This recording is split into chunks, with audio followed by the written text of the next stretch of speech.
Você costuma se auto-observar quando alguma emoção difícil, um sentimento desagradável acontece na sua vida, alguma coisa que mexeu com você?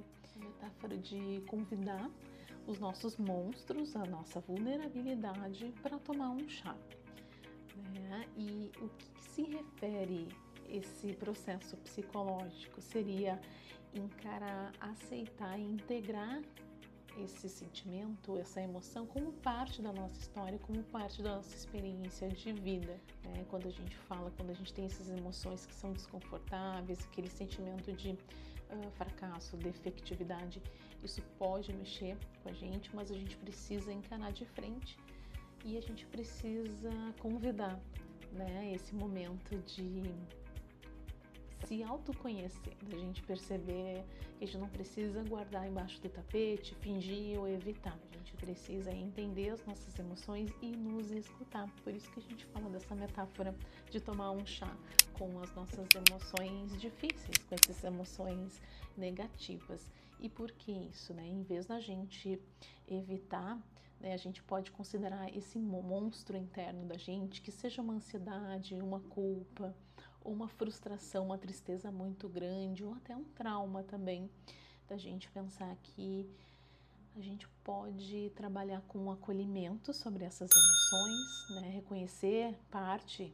né, dessa emoção como parte da nossa história e o que a gente pode aprender, mesmo que seja desagradável, desconfortável, difícil de lidar, né, isso diminui o poder que tem, né, essa causa de ficar aquele ressentimento remoendo, aquela ruminação. O acolhimento é importante dessa nossa vulnerabilidade. Outra coisa também importante é a forma de dar nome à nossa dor, entender qual é o nome do que a gente está sentindo, se perguntar o que eu estou sentindo. É uma tristeza, é uma frustração, é raiva, é uma vergonha. Então, transformar esse sentimento, essa emoção em algo compreensível é importante para a gente, né? Quando esse monstro incomoda a gente e que a gente ignora, ele ganha esse contorno, esse nome, né? Esse convite a acolher ele, ele se torna mais gerenciável emocionalmente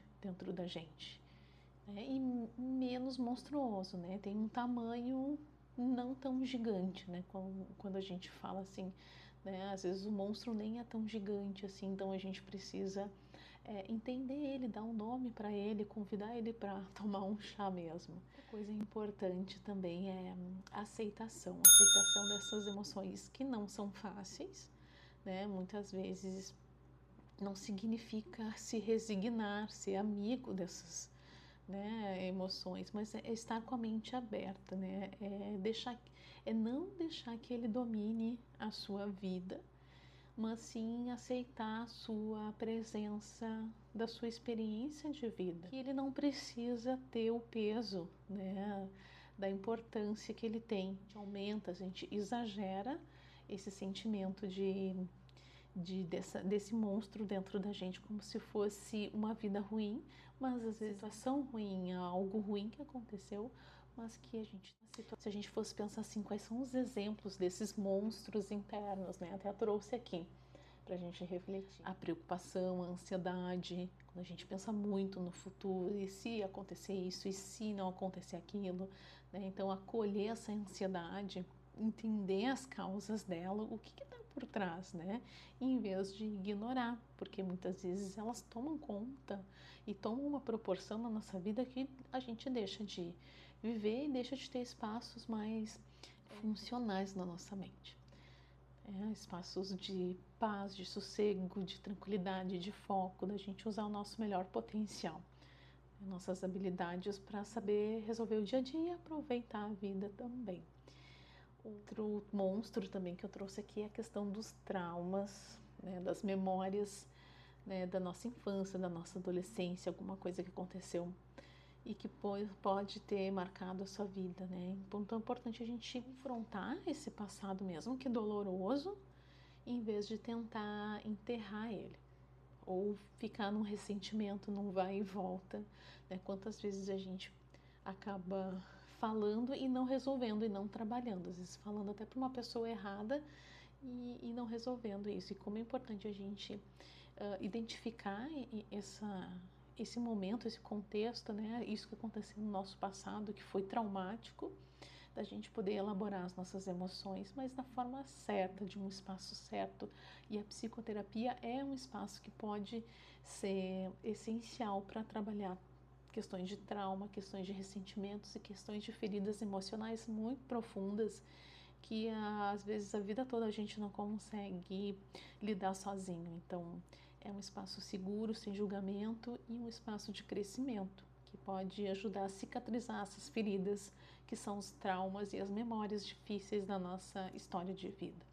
E outro exemplo de um monstro, né, que pode nos acometer são aqueles monstros que a gente cria com a gente mesmo, né, que é a questão da culpa, da autocrítica, da autoexigência, quando a gente tem uma régua muito alta para as coisas da vida, para realizar coisas tanto pessoais quanto profissionais. E isso faz a gente adoecer como pessoas. Então, dialogar com essa voz interna, com essa voz crítica, é importante porque isso faz a gente trabalhar essas emoções também e entender que pensamentos são só sugestões, são só pensamentos, que a gente fala na terapia cognitivo-comportamental, a linha que eu sigo para atender os meus pacientes. Da gente entender que esses pensamentos, eles muitas vezes têm que ser confrontados também, ter que ser perguntados, assim, perguntar, isso é um fato, isso é uma coisa que eu estou imaginando, estou dando muito peso, né? São pensamentos distorcidos, como uma leitura mental, eu acho que ele está pensando isso sobre mim. Ou um pensamento de 880, né? Ou tudo ou nada, ou se eu não passar nessa prova, a minha vida vai ser um fracasso total e eu vou ser infeliz para sempre. Ou se eu não ficar com essa pessoa, eu não vou conseguir mais ninguém que me ame. Então, é entender essa autocrítica excessiva, ela muitas vezes ela vem assim bombardeada de pensamentos distorcidos, disfuncionais e que acabam fazendo a gente sofrer, né? É como uma colega minha fala, né? Desse chicote que a gente fica se autoflagelando. Então, cuidar muito isso. Então, olhar para esses monstros, né? Da ansiedade, do trauma, da culpa, da autocrítica é importante da gente fazer esse processo de autoconhecimento, né? E a trabalhar nossa inteligência emocional ao mesmo tempo que a gente está encarando. Tomar um chá com esses nossos monstros, com as nossas vulnerabilidades, é um processo de autoconhecimento e que muitas vezes essa elaboração, essa regulação emocional que a gente vai despertar dentro da gente, que a gente tanto quer ter esse controle, ele vem desse olhar cuidadoso e autocompassivo para as nossas questões emocionais, né? E não fechar os olhos para esse monstrinho que muitas vezes perturba a nossa vida. Se você gostou desse vídeo aqui, me conta aqui nos comentários e eu te convido a assistir outros vídeos aqui no meu canal que tem tudo a ver com psicologia, com saúde mental, saúde emocional e autoconhecimento. E se você tem também algum desses monstros, né, me diga aqui como superou e como seguiu em frente. Porque muitas pessoas gostam, né, de ouvir as histórias e o relato de outras pessoas. Um abraço e bons processos aí de escuta dos seus monstrinhos. Tchau, tchau!